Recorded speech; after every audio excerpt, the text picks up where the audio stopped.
يكون طرحي كاملا بطبيعة أخرى.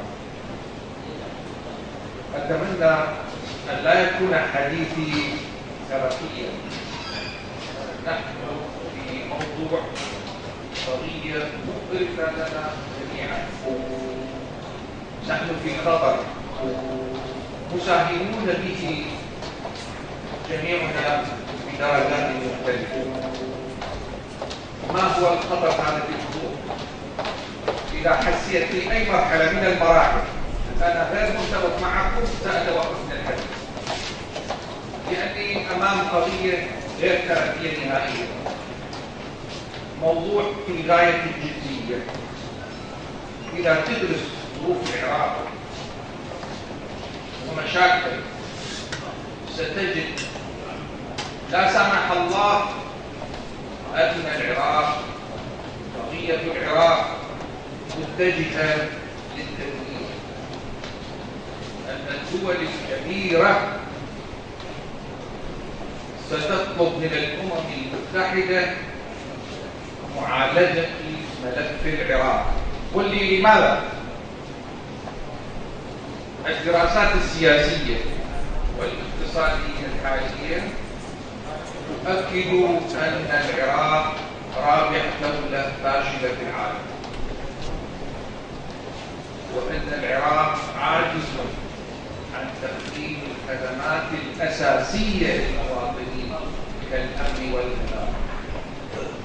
ونحن الآن في مشكلة كبرى، مشكلة داعش التي ظهرت على مسرح العراق، سببت هدما للبنى التحتية وقتلا للإنسان وتشريدا.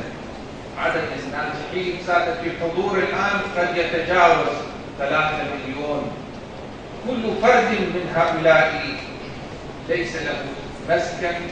عاش في العراق يحتاج إلى الخدمات الأساسية ونحن لا نستطيع أن نقدمها.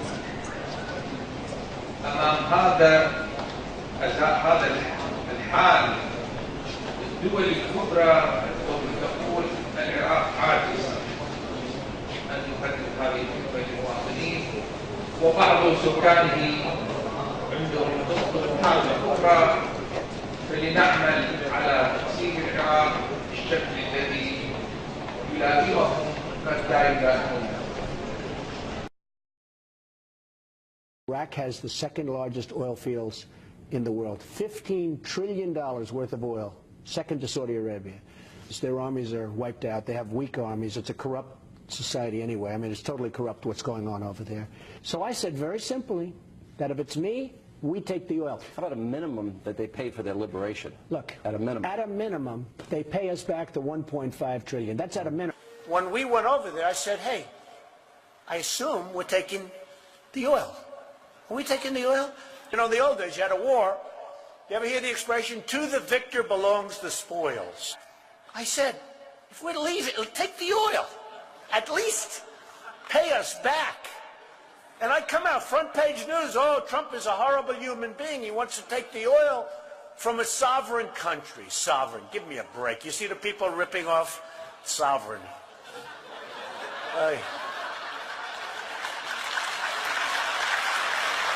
Unbelievable. I would take away their wealth. I would take away the oil. But wouldn't you be destroying the wealth of Iraq? No, let me there is no Iraq. There is no Iraq. Their leaders are corrupt.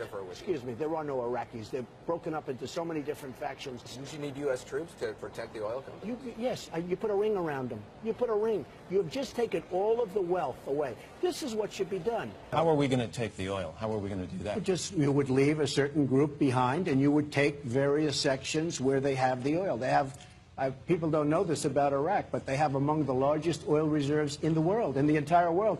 So you would keep troops in Iraq after this year? I would take the oil. I don't understand how you would take the, does that mean keeping troops there or staying involved in Iraq? You heard me, I would take the oil. Well, what do you do about it? You stay and protect the oil, and you take the oil, and we pay ourselves back $1.5 trillion or more. We take care of Britain, you take care of other countries that helped us, and we don't be so stupid. One more point on this. I have long said that we should have kept the oil in Iraq.